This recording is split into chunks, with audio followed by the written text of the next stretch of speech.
Green colour, red colour, purple colour আর yellow colour, 4 group, 4 ball বা 4 group different রয়েছে। Same ওয়েতে দেখে মনে রাখবে কোন একটা স্পেসিফিক কার্বন অ্যাটমের সঙ্গে যখন 4 গ্রুপই ডিফারেন্ট হয়, then this molecule is known as a chiral molecule. Okay, তাহলে কাইরাল মলিকিউলের ক্ষেত্রে কি হয়, 4 group attached with the carbon atom will be the different. Okay, next দেখো আমি কি করলাম, এই 4 গ্রুপ থেকে একটা গ্রুপকে আমি জাস্ট রিপ্লেস করলাম। রিপ্লেস করে আমি কি করলাম, এখানে আমি রেড কালারের একটা বল অ্যাটাচ করলাম। দেন দেখো এখন কি 4টে গ্রুপের ডিফারেন্ট রয়েছে এখানে? না, 4টে গ্রুপ ডিফারেন্ট নেই। দেখো দুটো বল কিন্তু এখানে সেম রয়েছে, রেড কালার দুটো কমন চলে আসছে।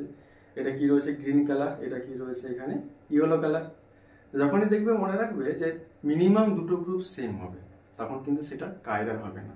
কাইরাল হতে গেলে 4 group will be the different আসতে হবে।